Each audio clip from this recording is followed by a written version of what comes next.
Hi friends, welcome back to my kitchen. Hopefully some of you guys are joining us here on virtual brunch for a second time, but those of you who are joining us for the first time, my name's Andrea Armstrong. I have been on the board of directors of the community kitchen for almost 5 years now. Really love being on the board. While we're all adjusting to the new norm, the community kitchen continues to do their great work out in the community. Their needs greater than ever, and they've just really adjusted well. They've continued to put meals out to kids this summer in the neighborhoods that would not have access due to not being in school. They're still able to provide backpacks. They're feeding some seniors, and of course, they still run the front end service out of Express and the main kitchen 6 days a week, providing dinners to all those that need them. We wanted to find a way that we could still provide brunch with you guys. We really miss being there in person, spending those Sundays with you 4 times a year to really get our message out and talk about what great things the community kitchen's doing and what great things that your support keeps continuing to give them. So welcome to my kitchen. Today I'm going to share with you a recipe for summer vegetable rolls with a couple variations. I kind of went with a Pacific theme because we were going to pair some tiki cocktails with this, and I thought that would be nice. If you joined us last time for brunch, I talked about having versatility in recipes. I think that's really fun for a lot of reasons.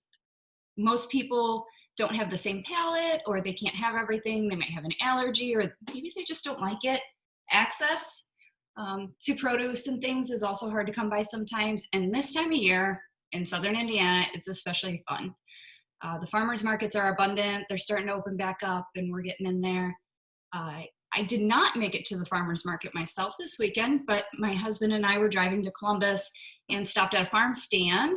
I want to say it was Wampler's farm stand, somewhere between Nashville and Columbus, and picked up some farm fresh carrots. We got some cucumbers. I like the pickling ones. They have a little less seed. They're less watery inside. So I really like to use those. I picked up some bok choy to go with our theme.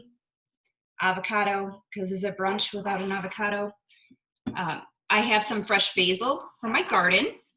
I picked that just a little bit ago. And then for our proteins, we're gonna have the choice of crispy fried tofu, or I thought hard-boiled eggs would be fun in there. They could slice, you can see through the rice paper, it's really translucent. And we're gonna pair all of that with a tamarind peanut dipping sauce, which is a little bit different. You don't have to go with that sauce. The fun thing about doing brunch at home is this is to what you want to do and what you want to make it yours. If you're uncomfortable making something, improvise. There are plenty of good sauces on the market. There's lots of peanut ones available. I like Thai sweet chili sauce to go on a lot of things. It's probably my favorite go-to. But I'm going to show you guys how to make one in case you want to try out some new skills in the kitchen. It's really pretty simple. Finding the ingredients might be the hardest part. And the most challenging thing I think with this recipe is working with rice paper. I'm super rusty and have been practicing for a few days. My past life, or beginning my career, I guess not past life, beginning my career, I was a chef, and since then I've moved into healthcare. I still live in the food world. I spend all my days in a kitchen, but getting to touch items like you do for brunch is it's really exciting for me because I don't really get to do that very much, and I miss it very much. So one of my favorite things about doing brunch is getting to make things that I don't get to anymore and share them with others. So, but just know, even if you have a hard time learning something new, it's not about how you got there or what mistakes you make. It's learning something new and trying it different. And if that doesn't work, improvise. So I can give you some ways to improvise too if you aren't comfortable with the rice paper, or if you just can't get it. We had to go to a few stores. We ended up getting it at the Asian market on the east side of Bloomington. It's also available at Blooming Foods, Sahara Mart, but you won't find it at most of the Krogers, possibly the east side. So while I am getting ready to make a mess in my kitchen, I'm gonna go ahead and put you guys on pause. And when I come back, I'll get you started and we'll walk through most of the steps. All right, now that my mess is cleaned up, I got some stuff done while we were away. Got some of my vegetables prepped. We'll get through that. Right here, I've got my tofu that we're gonna get ready to crispy fry. You can see paper towels are gonna be kind of our best friend today. I use them for a lot of things. tofu, it has a lot of moisture in it. So if you're gonna fry it, it's a good idea to take it out of the packaging and kind of drain it. I buy the extra firm tofu and I just cut it into slices like this. And then I laid it flat in between a couple of layers of paper towels to get it absorbent. When I put these paper towels in, they were dry and now they're extremely damp. So I'm gonna toss those away. They were just to kind of keep that moisture out of the oil, because anytime you drop something that's super wet into hot oil, it pops and explodes, makes a mess, and it can be really dangerous. So from here, I'm going to cut it into julienne strips to go into my rolls, but you want to cut it big enough where it's not going to fall apart when you fry it.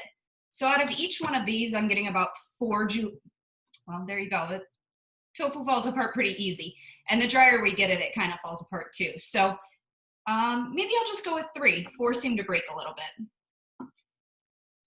It's a little bit bigger than a julienne, but we want it to hold up to what we're doing. While I'm doing the last couple cuts, I'm gonna get my skillet ready. I am using a non-stick skillet. Oftentimes I use a heavy bottom stainless steel skillet, but if you've never browned tofu before, know how it can fall apart really easy. So I thought teaching you guys how to use it with a non-stick skillet is one of those tricks that maybe somebody didn't tell you, and I'm hoping you'll try it out on your own. So I've got that cut up.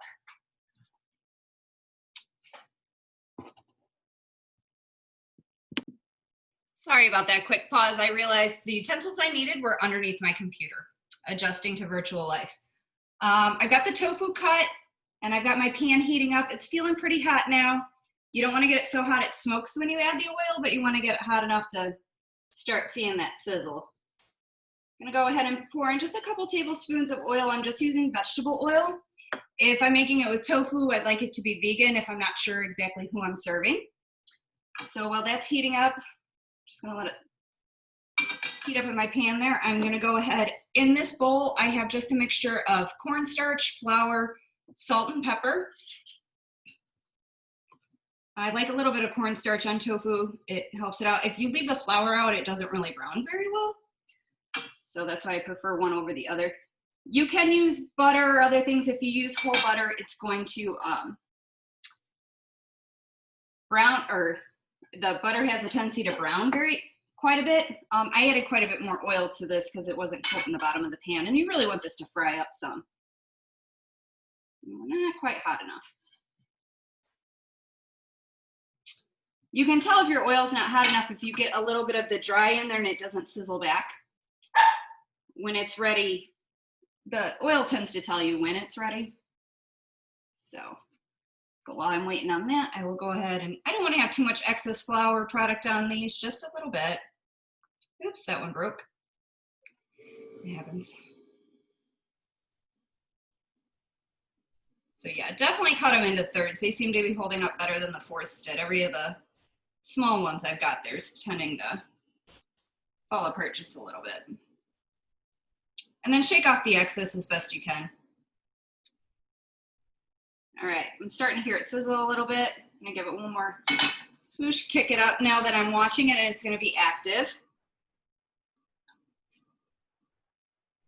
And I'm just gonna layer these in there one at a time.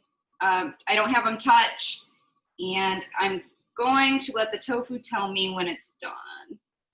If I was using a non-stick pan, I would wait until it kind of released on its own before I turned it.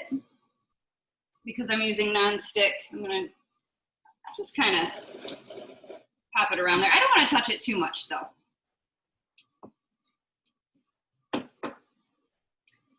Clean up my counter space a little bit while that's going. The next thing we're gonna work on is starting the sauce. I got a lot of my mise en place together. This sauce recipe in particular calls for a mortar, and you know, where you grind up the peanuts with the spices and the garlic. I do not have one, so I'm gonna use a food processor. Doing it by hand probably has the best results, because if you've ever put peanuts in a food processor before, it really quickly can become peanut butter.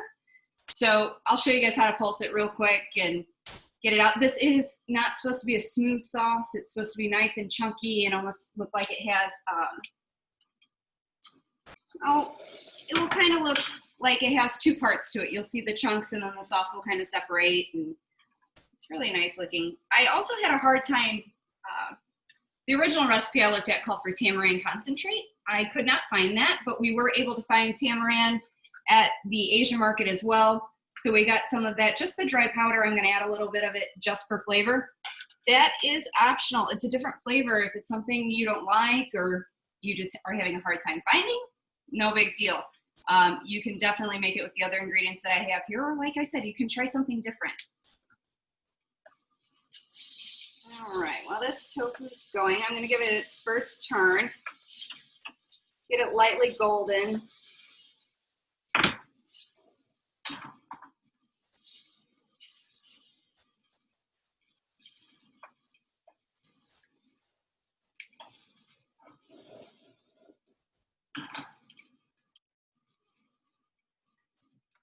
I like tofu. It tends to take on the flavors of anything you've got with it. I use it for a lot of things. It's a good sustainable protein.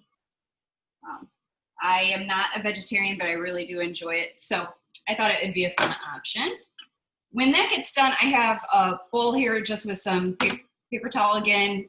This is dry paper towel, so I can kind of drain off the excess fat. While we're getting that there, I had already julienne my bok choy here. And bok choy doesn't have a ton of flavor on its own, and sometimes it can be a little bitter. So I wanted to dress it just a little bit. Super simple, and you can do it however you'd like, but I took a little bit of rice wine vinegar, a little bit of salad oil, just plain vegetable oil, a little bit of soy sauce, and just a dash of sesame oil. Be careful with the sesame oil because if you put in too much, it just gets to be a really strong flavor. You could do salt and pepper, you could do regular vinegar and oil, balsamic if you want to have a little bit different of a twist. And then I have that kind of marinating on the side, not for too long.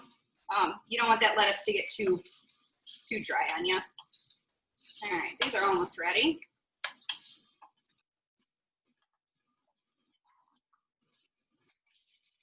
Give them one last turn. And then I'll show you guys what it looks like. I don't have the best view from the top.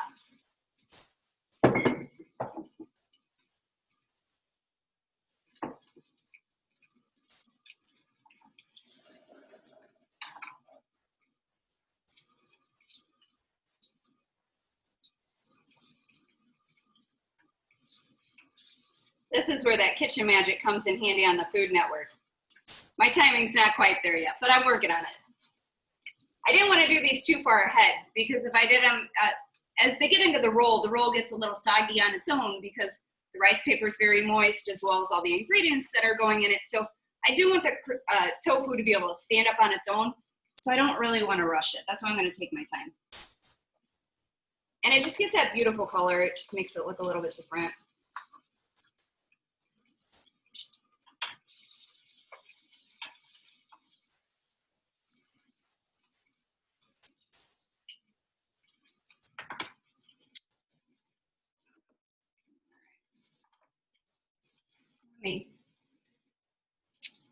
You guys can see that.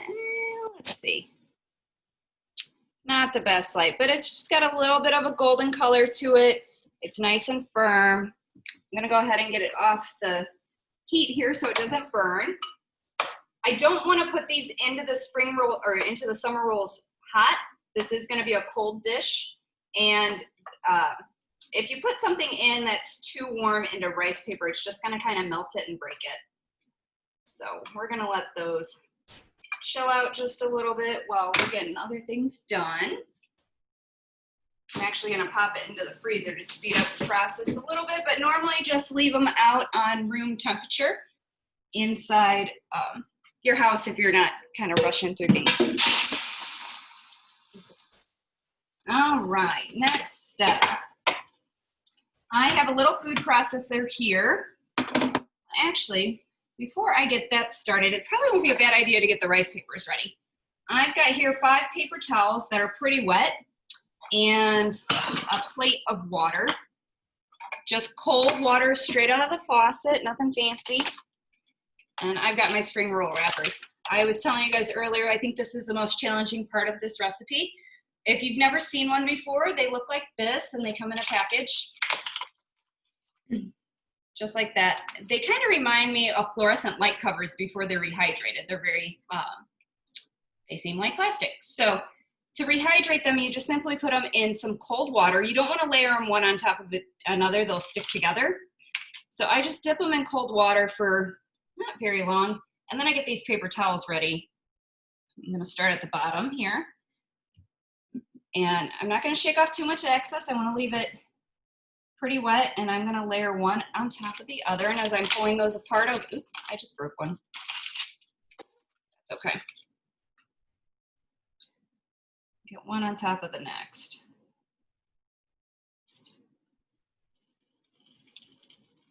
I'm going to do a few extra. I'm only going to show you guys a couple rolls, but I have had a big challenge with this. Like I said, I'm kind of rusty. I haven't been in a formal fine dining type banquet style kitchen for a long time. I've been in healthcare, and there's not much need for rice paper in healthcare. So I've been a little out of touch and trying to practice the last several days and tearing them and oversaturating them and becoming very frustrated. And my husband's a chef, and he walked past and he said, you know, have you thought about layering them in between towels? And I said, you know, I forgot that. So it was a good idea, and I'm really glad he reminded me, because sometimes it's just those tips and tricks that help you. This helps because it doesn't oversaturate them too much, but it also buys you time, because it's hard to get your timing right. If you're not used to being in a kitchen all the time and doing multiple things at one time, like you have to be in a professional kitchen, recipes like this can feel like they're really challenging, but at the end of the day, I think you guys can do it. You just need to know those tricks. So this is one I'm going to share with you guys that was reshared with me today. It's been a long time since I've done this, and it made me feel much better. All right, I'm gonna fold this up just kind of into a folded square, and I'm gonna dump my water out. Well, actually, I'm gonna leave my water on my plate because I might need that here in a little bit.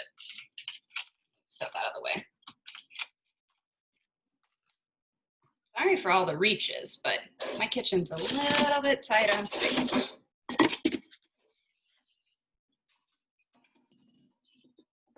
All right. So the next thing we're gonna do is work on that peanut sauce I was talking about. I've got my food processor here. It calls for a half a cup of peanuts. I bought shelled and already roasted peanuts. If you can't find those, you can roast them yourself at 375 for about 10 minutes. Just give them a toss. You really want to kind of avoid getting salted peanuts because it can alter the recipe. If that's the only thing you can get, go ahead and get them. Just remember to cut back that soy sauce as you go. So it was 2 cups of peanuts. The original recipe I looked at called for 3 cloves of garlic. I'm not going to go that garlic heavy today. Sometimes I do. And then I did cheat. I had the already chopped up garlic in water. I did not buy fresh cloves. So I'm going to add, I did about, I don't know, tablespoon. I'm going to put that in there. And then it also calls for a tablespoon of brown sugar. I got a teaspoon here, so 3 teaspoons is a tablespoon. If you guys didn't know that one, it's kind of fun knowledge to have. All right, I'm going to get those ingredients together. I love this little guy. It's one of my favorite pieces of kitchen equipment. Actually, this one is. My friend Lacey gave this to me a long time ago. All right. So I'm going to use the chop setting instead of the grind because I don't want this to turn into such a paste that we can't get it out of the container. I don't have any liquids in here yet, just kind of the dry stuff. So I'm just going to pulse it a few times.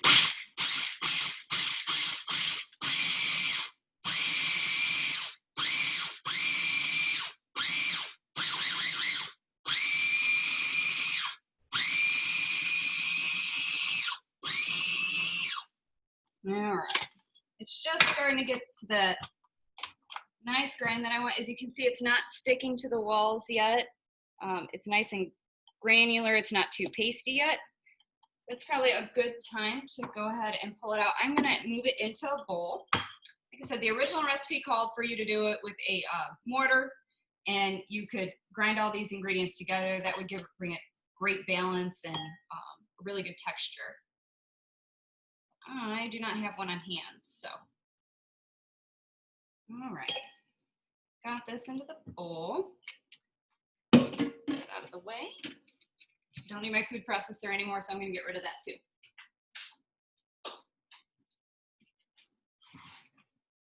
All right, it called for a few tablespoons of oil.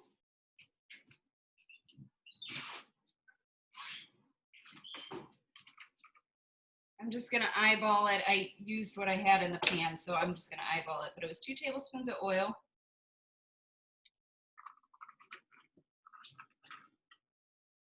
And I can always add more if that consistency is not right. It was calling for red curry paste, the vegan red curry paste. It's a good idea to read labels when you're not used to an ingredient. I'm allergic to shellfish, and a lot of red curry paste actually have a shrimp derivative or other shellfish in it. So I make sure I always get the vegan one. It has to be listed on the back if it's an allergen, so that's good to know. Or sometimes you might just not like it, or you're trying to live the vegetarian life. So this called for 2 tablespoons. I'm just using a regular kitchen spoon I would eat with because it won't really, nothing else will fit in this jar. So a little bit heaping. I'm gonna do 2 almost heaping ones. This smells delicious.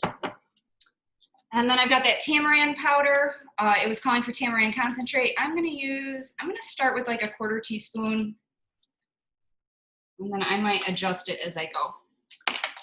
And also crushed red pepper flakes, kind of to taste. I don't like a lot of spicy, so I'm just gonna give it a couple shakes.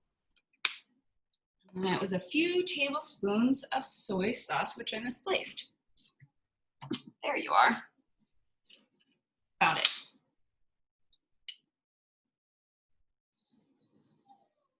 All right.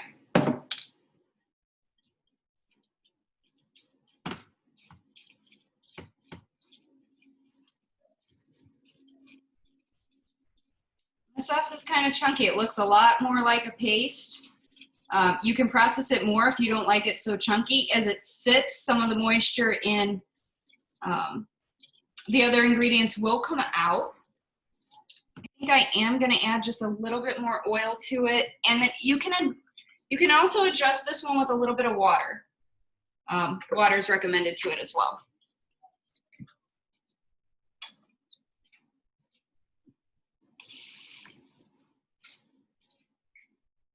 Yeah. I just kind of want to use water just until I get it to break apart a little bit. And when I mix it, I don't want it to all clump together on its own. I kind of want it to fall back to be just a little bit loose. So I'm going to keep adding a little bit of water. And then you can adjust it to taste. I would make this one ahead of time before you have the rolls. It's probably a good sauce to make in the morning if you're going to use it in the evening, or I would use it in the, make it the evening before. There's a lot of really powerful flavors here. And if you make it on the low side, okay, I'm going to start with low heat and I can adjust it later. You can always adjust things with salt and soy sauce as you go. It's harder to take things out. Right. So let's get a bowl for that.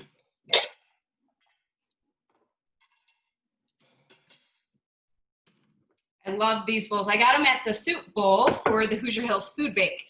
So they're some of my favorite pieces that I like to cook with in the kitchen. And if I'm having a dinner party, it's always a great bowl for soups and little sauces and dips. So, all right. Show you guys what this sauce looks like. Not the best light quality, but it's nice and chunky. It has a nice, beautiful red color. And then we'll just put that on the plate with it.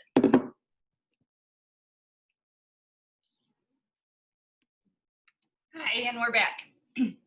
I took a little break to get some things together. I already had my vegetables prepped. I told you guys that paper towels were going to be my best friend during this, and they are. I have the bok choy that I marinated in a little bit of oil and vinegar sitting to drain on a paper towel, as well as I julienned some carrots. I just used a hand grater for that, and I soaked them in water to give them that nice crisp feeling. And yeah, anytime you soak them in cold water, it just helps out. So I have those draining as well. I have julienne strips of the pickling cucumbers. I have avocado and hard-boiled eggs. In my hand here I have the basil, and it looks like I forgot to get the tofu out. So Let me grab that before I forget to put it in the rolls. All right, and I've got the tofu. I'm just gonna set that there for now. All right, I didn't want to cut the basil too early because it really turns black and it just doesn't hold up really well. So I like to do that as soon as I make the rolls. You could leave the basil in whole. The reason I'm not is the Thai basil works best for that. It's a little bit spicier and it doesn't have such a bite. I am using the sweet basil because that's what I'm growing in my garden. So I'm gonna go ahead and give it a little chiffonade. I layered the leaves together and I'm gonna roll them up and then just run my knife across it a little bit. I am making them a little bit bigger than a chiffonade that I tend to put in other things. Typically these dishes have whole pieces of herbs in them. It's a little bit different not to, so I did leave it a little bit big, but I don't know if you can see it. It's about yay big. All right, and I'm gonna go ahead and put that on this prep plate I've got in front of me. All right, I think we are all ready to go. This does take a lot of steps, so it is a little bit labor intensive, and here's the moment of truth. We were talking earlier about me being a little rusty with rice papers. So I am unwrapping these from the triangle I had them in, and I'm gonna start with the one on top here. And it came off really nice. So I'm gonna slide these next to me. I've got my plate of water here still, because if it does stick together a little bit, I could just give it a little dip and kind of unhook it from itself. And I am gonna use the drier end towards me. These are fickle. All right, lay it down. They're kind of hard to see, but as you see them, they should work out pretty well. I'm gonna go ahead and layer the bok choy into actually, I'm gonna start with the eggs because I think you can see through this rice paper. So I think the eggs give it a nice something to look at, and it totally makes it brunch. So we're gonna try something a little bit new. I'm gonna start with 3 of the eggs, white and yolk, just on the bottom there. And then I'm gonna layer some of the cucumbers and carrots on top.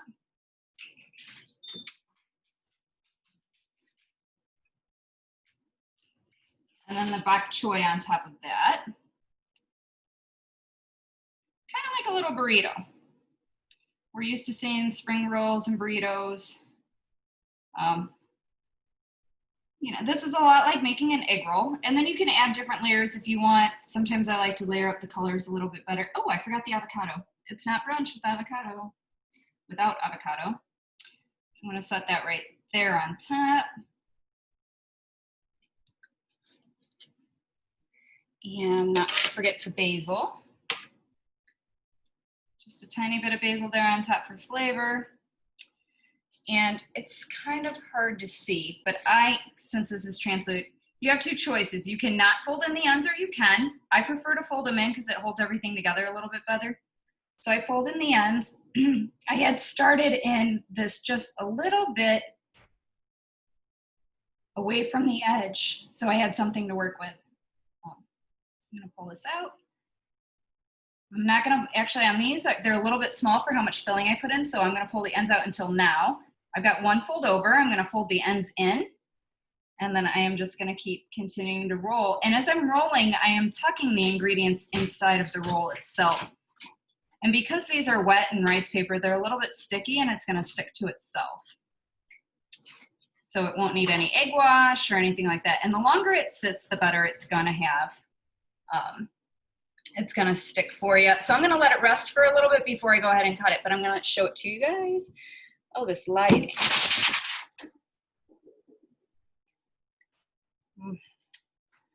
We'll get this right, guys, I promise. Maybe not. Okay, well, I will show you a picture of what that looks like at the end here. I won't cut them until the end. You guys can see the finished product there. All right, I am just gonna set this to the side though.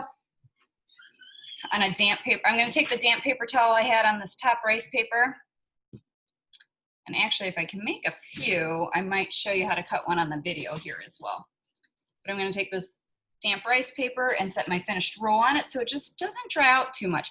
You don't want these to dry out. So if you're making them now and saving them for a couple hours, I wouldn't save them more than 4 or 5 hours in the refrigerator. And you do want to keep them a little bit moist. But these are definitely ones that you want to do right before service. All right, next rice paper. I am doing okay, guys. I'm a little proud of myself. It's been a hot minute since I've done this. So because the tofu isn't as pretty as the eggs, I'm gonna go ahead and start with the avocado on the bottom of this one.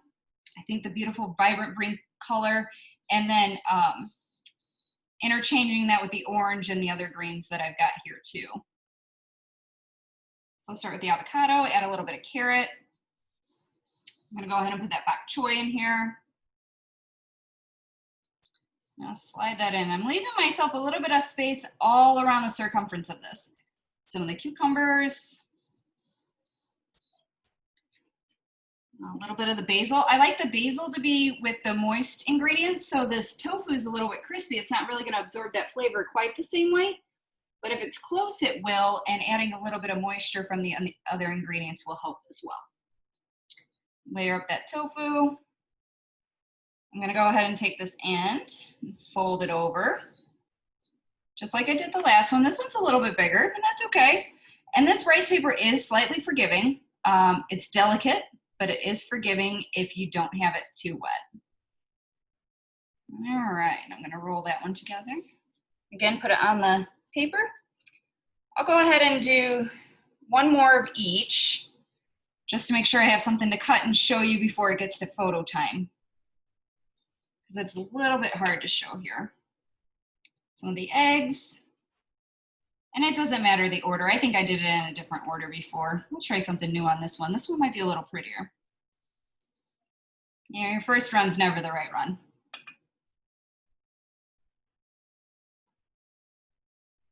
Bok choy, some of the carrots,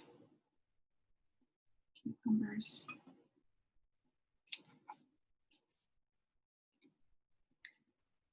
All right, fold over that end, tuck in all your ingredients pretty tight.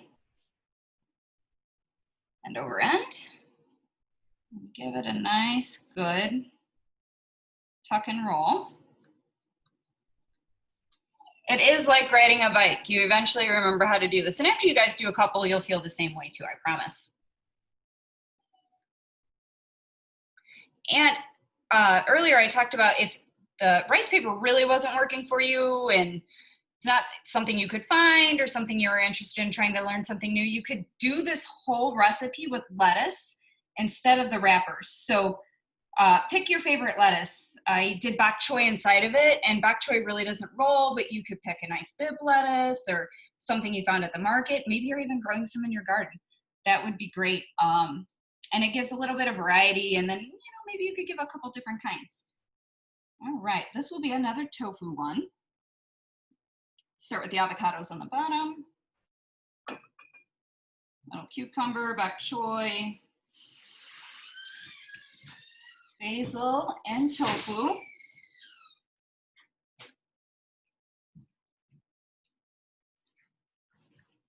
right, I don't think I forgot anything on this one. Cool.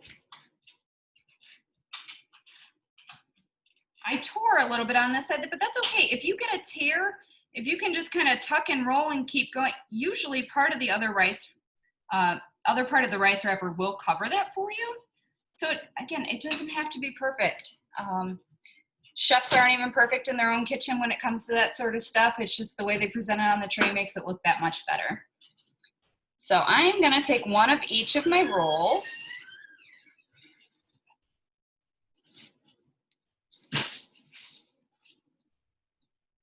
All right, it looks like I've got an avocado one and an egg one. I've got one of each. I'm gonna go ahead and take the entire roll. You can see through it, you can see all the beautiful vegetables. And I'm gonna cut it on a pretty angular bias, like almost in half.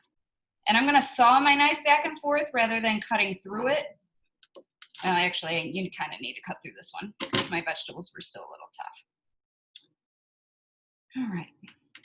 So when you start, go ahead and give it a sawing motion and then down with the tip and finish with your weight on the back of your hand. And that will help you from keeping it from falling apart. And I've got two little plates here. Some of this out of the way.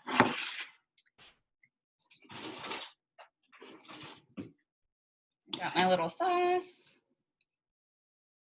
And this sauce is a little chunky, so I'm just gonna put a nice dollop in the corner on each plate, and then I'm gonna run my spoon through it to give it a little tail, just to cover the plate a little bit more. All right. And it kind of looks like that. It looks a little messy right now, but I promise it'll look pretty good when we're done. All right, this is the one with egg. So I'm gonna put the eggs on top there, and then put it with the beautiful vegetables there.